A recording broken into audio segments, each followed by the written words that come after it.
सम्मानित भारतीय जीवन बीमा निगम में कार्यरत लगभग 14 लाख अभिकर्ता साथियों, मैं एस.एल. ठाकुर, अध्यक्ष all India life insurance agents association, Uttar Pradesh, Varanasi से आज इस वीडियो में अभिव्यक्ति के पूर्व मैं आप सभी को शारदीय नवरात्र की हार्दिक शुभकामना देते हुए माँ दुर्गी से यही मैं प्रार्थना करता हूँ कि आप सदैव स्वस्थ रहें, प्रसन्नचित रहें एवं प्रगति के पथ पर अग्रसर रहें। साथियों, इसी के साथ हम नवरात्र के शुभ अवसर पर हम कुछ गंभीर चर्चाओं पर आपका ध्यान आकर्षित करना चाहते हैं। आप जानते हैं, भारतीय जीवन बीमा निगम के अंदर जब आपने करियर को शुरू किया, ये सच्चाई है कि वहीं से आपकी भविष्य को लेकर के चिंतन करने वाले व्यक्ति चिंतन कम, आपका शोषण की प्रवृत्ति को ज्यादा किया और वहीं से आरंभ हुआ आपकी शोषण की प्रक्रिया। कभी आपने गौर किया है? नहीं, क्योंकि आपकी सोच को वहीं कुंद बना दिया गया, विचार करने की क्षमता को वहीं कुंद बना दिया गया। आज मैं आप सभी का ध्यान आकर्षित करते हुए उस विषय वस्तु पर मैं चर्चा करूंगा जिसने कि आपके जीवन में एक घातक रोल अदा किया है। जैसे जब हम भारतीय जीवन बीमा निगम से जुड़ने के साथ ही जिसके माध्यम से हम भारतीय जीवन बीमा निगम के अंदर कदम रखें, उस व्यक्ति का एटीट्यूड शुरू के समय में और जैसे जैसे समय बदलता है क्या रहता है, हम सभी जानते हैं। आप जानते हैं, जिस द्वितीय श्रेणी अधिकारी की आप बात करते हैं, आपके सहयोग के लिए उसकी नियुक्ति हुई। आप द्वारा किए गए व्यवसाय के आधार पर इंसेंटिव से, वेतन से लेकर के इंसेंटिव तक सारी सुविधाएं अर्न होती हैं, इसमें कहीं कोई संशय नहीं। रही बात हमारा अधिकार क्षेत्र और कार्य क्षेत्र, हम अपनी अधिकार और कार्य क्षेत्र में पूरी ईमानदारी के साथ दिन को दिन नहीं समझते, रात को रात नहीं समझते, जाड़े को जाड़ा नहीं समझते, गर्मी को गर्मी नहीं समझते, बरसात की बिना परवाह किए हुए अपने कार्यों को अचीव करते हैं। हम अपने परिवार की सुख शांति को भी दरकिनारे कर देते हैं, अपने व्यवसायिक प्रतिस्पर्धा को लेकर के, अपने जीविकोपार्जन के साधन को लेकर के। और इस परिश्रम में उस व्यक्ति का सहयोग क्या रहता है, किस रूप में रहता है? प्रथम श्रेणी अधिकारी का सहयोग किस रूप में, कैसे रहता है, वो हमसे आपसे छुपा नहीं है। आज all India life insurance agents association बहुत ही गंभीरता से इस विषय पर चिंतन करता चला आ रहा है और अपने हक की लड़ाई को लेकर के पूरे सिस्टम के खिलाफ, सिस्टम द सेंस कहीं किसी संस्था का सिस्टम बेकार नहीं होता है, सिस्टम का अनुपालन करने वाले लोग बेकार होते हैं। उस गंदी सोच को लेकर के कार्य करने वाले लोगों की प्रवृत्ति के खिलाफ लगातार 2 दशकों से संघर्ष का इतिहास है, संघर्ष का इतिहास रहा है, जिसको आप सभी जानते हैं। अगर नहीं जानते हैं तो संपर्क करिए आंदोलन से जुड़े हुए अभिकर्ताओं से। उन अभिकर्ताओं से संपर्क करने के बाद आपको प्रतीत होगा कि ये संगठन आपके लिए कितना संघर्ष करता है। लेकिन आप कहीं न कहीं से बेहद कमजोर साबित हुए। आप जानते हैं क्यों बेहद कमजोर साबित हुए? क्योंकि 300 नंबर फार्म हो या अन्य कोई भारतीय जीवन बीमा निगम का प्रपोजल फार्म हो, जब आप पूर्ण करने की प्रक्रिया अपनाते हैं तो तमाम तरीके की विसंगतियां होती है जो उस प्रस्ताव पत्र के अंतर्गत होती है। उस विसंगतियों के आधार पर आपके अंदर भय क्रिएट करने का कार्य करता है ये प्रबंधन के बैठा हुआ भ्रष्ट अधिकारी, चाहे जिस रूप में हो, जहां भी हो। उस प्रस्ताव को एक्सेप्ट करने में जरा सा भी कोई दिक्कत नहीं होती है। त्रुटि युक्त प्रस्ताव पत्र को एक्सेप्ट कर लिया जाता है। एक्सेप्ट करने के साथ ही आपको पता होना चाहिए कि उसी कमियों के कारण आपके लाइफ को कभी भी तबाह किया जा सकता है, आपके जीवन को बर्बाद किया जा सकता है। इतना बड़ा षड्यंत्र उस प्रस्ताव पत्र के साथ ही छुपा पड़ा है, इनकी प्रबल तैयारी। वही प्रस्ताव पत्र अगर मृत दवा में परिणित हो जाता है तो सीधे सीधे लाइन ऑफ एक्शन होता है कि आपने तथ्यों को छुपाया, कारण कि आपके ऊपर लाइन ऑफ एक्शन होगा। किसके ऊपर?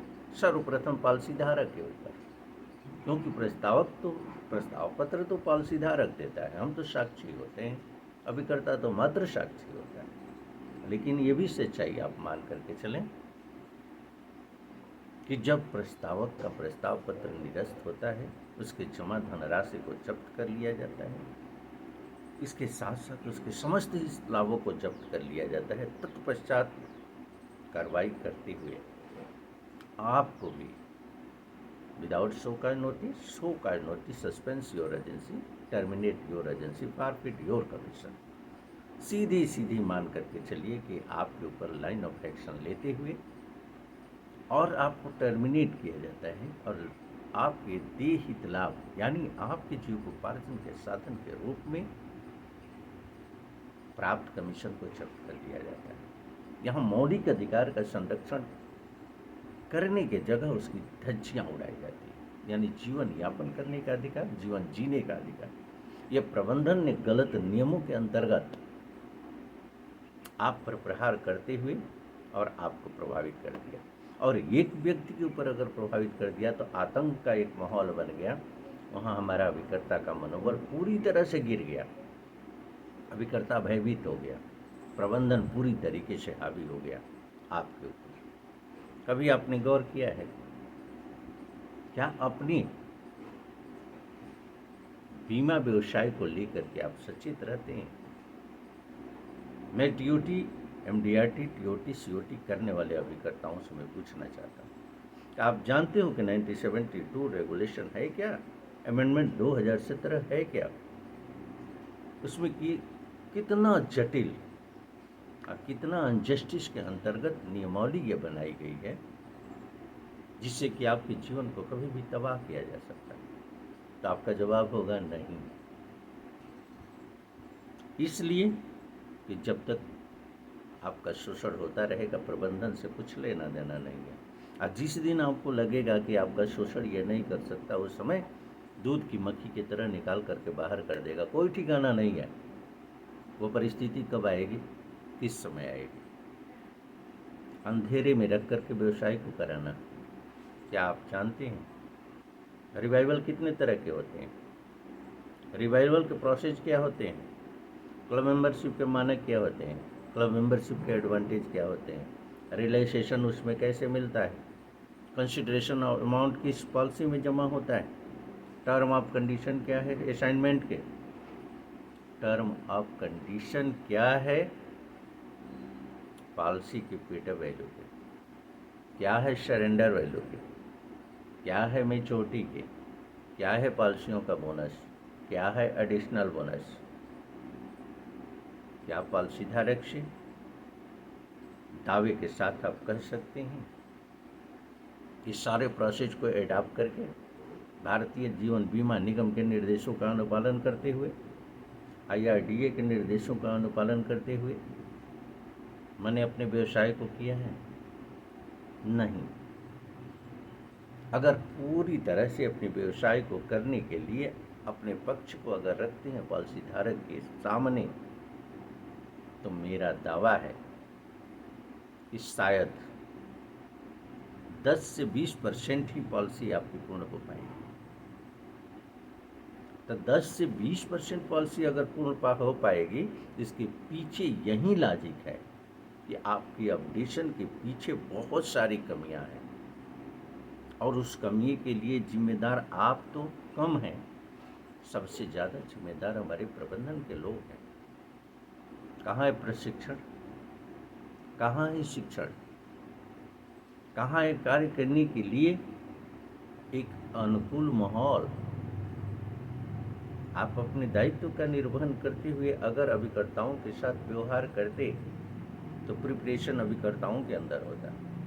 अगर अभिकर्ताओं के अंदर प्रिपरेशन नहीं, अभिकर्ताओं ने अगर व्यवसाय भारतीय जीवन बीमा निगम के नियमों को दत्ता बताते हुए, IRDA के दिशा निर्देशों को दत्ता बताते हुए व्यवसाय किया, तो आप सहयोगी नहीं रहे, आपने इसके लिए उसकी मदद नहीं किया। अगर मदद किया, दिशा और निर्देश दिया, प्रपोजल को, प्रस्ताव पत्र को स्वीकार करने की और निरस्त करने के अधिकार अगर आपके पास थे, तो आपने उस पॉलिसी को एक्सेप्ट कर लिया। तो एक्सेप्ट करने का मतलब सीधा सीधा आपने अपनी मुहर लगा दी। अगर आपकी कार्यों की समीक्षा कर दिया जाए, आपके अधिकार और कर्तव्यों की जांच कर दिया जाए, आप कहाँ खड़े हो गए? बड़ी ही मुश्किल है। आय से अधिक संपत्ति की आपकी जांच कर दिया जाए तो कहाँ आप खड़े होगा? बहुत मुश्किल है जवाब देना। उन भ्रष्ट अधिकारियों के लिए ये मेरा कथन है। एक्सेप्शनल उन लोगों से मेरा कोई संबंध इस अभिव्यक्ति का नहीं है, जो कि बेहतर कार्य करते हैं, ईमानदारी से अपने दायित्व का निर्वहन करते हैं। मेरे दोस्तों, इन विसंगतियों के आधार पर बारूद की ढेर पर भारतीय जीवन बीमा निगम को बैठा रखा है प्रबंधन के लोगों ने। आज मैं आपको बताना चाहता हूँ, थोड़ी सी वीडियो लंबी जरूर होगी, लेकिन निश्चित रूप से विचार करने योग्य होगी। आपको गंभीरता से इस विषय पर विचार करना होगा। जिस तरीके से अपने व्यवसाय को लेकर के आप अनभिज्ञ हैं, अपने कार्य प्रणाली को लेकर के पूरी तरह से अनभिज्ञ हैं, किस तरह से व्यवसाय करते हैं, किस रूप में करते हैं, कैसे आपको सहयोग मिलता है अन्य लोगों का, यह आत्मसमीक्षा की जरूरत है। कमज़ोर आप क्यों नहीं होंगे? कमज़ोर होने का ये बहुत बड़ा फैक्टर है, क्योंकि कहीं ना कहीं से आपको गलतियों को करने के लिए विवश किया गया है, या तो माहौल ऐसा बनाया गया है जो कि न चाहते हुए भी आपकी गलती हुई है। तो मैं तो चाहता हूँ कि इस गलतियों की समीक्षा करो ना। ब्लंडर मिस्टेक करने वाले जघन्य अपराधों के दोषियों के ऊपर लाइन ऑफ एक्शन होगा, जो कठोर कार्रवाई होगा। एक क्लर्कियल मिस्टेक करने वाले हम लोग हैं, ये सारे हमारे अभिकर्ता हैं, जो कि मानवीय गलती है, इससे बड़ी गलती कोई नहीं। अब मैं आपका ध्यान आकर्षित करना चाहता हूं कि आपको लगता हो कि मैं राजनीतिक प्लेटफॉर्म पर भी वर्क करता हूं। हाँ, मैं करता हूं। राजनीतिक चिंतन भी मैं रखता हूं, मैं शासनिक चिंतन भी रखता हूं, प्रशासनिक चिंतन भी रखता हूं, मैं न्यायिक चिंतन भी रखता हूं, मैं राजनीतिक और सामाजिक चिंतन भी बड़ी ही प्रबलता से मैं रखता हूँ। मैं समझता हूँ कि राजनीति के अंतर्गत एक मत का हमारा इस्तेमाल जो होता है, वो हमारा एक मत किचन से लेकर के खेत खलिहान को प्रभावित करता है, हमारी प्राथमिक शिक्षा से लेकर के हमारे एजुकेशन के स्ट्रक्चर को प्रभावित करता है, हमारी आर्थिक नीतियों को प्रभावित करता है। जब आर्थिक नीतियों को प्रभावित करता है, शैक्षणिक नीतियों को प्रभावित करता है, हमारे जीविकोपार्जन के साधन सहित हमारे जीने के सारे संसाधनों को प्रभावित करता है, और उस व्यवस्था के प्रति अगर मैं शून्य हूँ, मैं उस व्यवस्था से अगर दूरी बना के रहता हूँ, तो ये हमारी बिल्कुल समझदारी नहीं है। मैं समझने का प्रयास करता हूँ, समझता हूँ, कारण कि मैं राजनीति से जुड़ा हूँ। राजनीति है क्या? Part of life. जिस तरीके से आपको सांस की ज़रूरत है, उसी तरीके से सारी व्यवस्थाओं को लेकर के आपको जीवन जीने के लिए, सुगम जीवन जीने के लिए सम्मानजनक जिंदगी जीने के लिए आपको राजनीति की जरूरत है। वह राजनीति कोई जरूरी नहीं है कि आप लीडर के रूप में स्थापित होकर के करें। नेतृत्व की क्षमता सभी के अंदर नहीं होती, लेकिन एक मतदाता की क्षमता तो आपके अंदर होना ही चाहिए। एक नागरिक के नाते, मतदाता के नाते आपके अंदर तो ये क्षमता निश्चित होनी चाहिए कि आप अगर मतदान करते हैं तो उस मतदान से एक सरकार का निर्माण होता है और सरकार का पतन हो जाता है। उसी मतदान के आधार पर नीतियों को बनाने वाले लोगों को आप स्थापित करते हैं, जिनकी बनाई गई नीतियों का सीधा सीधा प्रभाव आपके किचन से लेकर के खेत खलियान तक पड़ता है। वहाँ आपकी जागरूकता तो होनी चाहिए कि ऐसे उम्मीदवार का हम चयन करेंगे जो कि बेहतर हमारे लिए कार्य कर सकेगा। अगर यह भी आप नहीं समझ रखते हैं तो हमें लगता है कि आपको बार बार सोचने की ज़रूरत है। आज इसी का दुष्परिणाम है आपकी अनभिज्ञता, आपकी अरुचि की भावना, आपकी नकारात्मक सोच की भावना के कारण ही आज पूरे समाज के अंदर जानते हैं आप, आज भी 78 साल लगभग आज़ादी के हो गए, फिर भी 80% आबादी गरीबी रेखा के नीचे जीवन यापन करने को मजबूर है। इसके लिए जिम्मेदार कहीं ना कहीं से सरकार तो प्रथम लाइन में है ही, हम भी कम नहीं, सहयोग में हम खड़े होते हैं। आज जाति, धर्म, क्षेत्रवाद और भाषा के आधार पर राजनीति करने की होड़ लगी है, समाज को तोड़ने की होड़ लगी है। तो जब 4 टुकड़े में समाज बच जाएगा तो बेहतर सामाजिक संरचना की सोच हमारी यही खत्म हो जाती है। हम कुंठित मानसिकता के दायरे में एक दूसरे के विकास की बात नहीं करते, वहाँ हम सोचते हैं सिर्फ अपना स्वार्थ, एक अपनी कम्युनिटी, व्यक्ति का विकास, अपनी कम्युनिटी का विकास, इससे ज़्यादा मेरी सोच नहीं होती। हमें ब्रॉड स्केल की समाज और देश से कोई लेना देना नहीं होता है। उसका दुष्परिणाम हम सभी झेल रहे हैं। विलुप्त होती संस्कृति, विलुप्त होता संस्कार और विलुप्त होता हमारा व्यवहार। आज हमारे पारिवारिक ताने बाने एकदम बिल्कुल तार तार हो गया है, सामाजिक ताना बाना तार तार हो गया है। ये है कारण आपकी निष्क्रियता का, आपकी निगेटिव सोच का,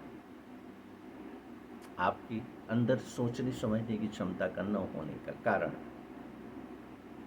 मैं अपना दायित्व का निर्वहन तो मैं करता हूँ और करता रहूँगा, जीवन उपरांत करता रहूँगा, क्योंकि ये मेरा नैतिक कर्तव्य बनता है। इसका मैं निर्वहन करना अपना धर्म समझता हूँ। आप क्या समझते हैं क्या नहीं समझते ये आपकी सोच हो सकती है। अगर बेहतर समझते हैं तो अपने जीवन में उतार दीजिए, अगर नहीं समझते हैं तो इसके लिए मेरा बार बार आग्रह रहेगा कि विचार करें। रही बात, जब इतना महत्वपूर्ण भूमिका हमारी राजनीति की होती है तो हम राजनीति से अछूते कैसे हो सकते हैं। आज आपकी अज्ञानता, यह कहना अतिशयोक्ति नहीं होगा, इसको अदरवाइज लेने की जरूरत नहीं है, ने वहाँ खड़ा करके भारतीय जीवन बीमा निगम में आपको रख दिया है कि इन भ्रष्ट अधिकारियों के लाख गलतियों के बावजूद भी आपके अंदर इतनी हौसला, इतनी क्षमता नहीं है कि इनके गलतियों पर आप अंगुली उठा सको। इतना भयभीत और आतंक का माहौल इन्होंने क्रिएट कर दिया है कि उस आतंक और भय के कारण आप संगठन की गतिविधियों में शरीक होना उचित नहीं समझते हो। लड़ाई होगी तो कैसे होगी जब आप गुलामी की जंजीर में जकड़ जाते, जब आपकी क्षमता एकदम नगण्य हो जाती। तो हमें इन अतताइयों से, इन भ्रष्टाचारियों से, इन अन्यायों से लड़ाई तो लड़नी है, तो रास्ते तो खोजने पड़ेगा, रास्ते तो बनाने पड़ेंगे। मैं जानता था कि ये परिस्थितियाँ आ सकती है, 2 दशक पूर्व ही मैंने सोच लिया था और इसके लिए कदम मैंने 2011 में ही बढ़ा दिया था। राजनीतिक दल का मैंने गठन कर लिया था कि हमें इसे ब्रॉड स्केल पर ले जाना होगा और राजनीतिक प्लेटफॉर्म पर ले जाना होगा।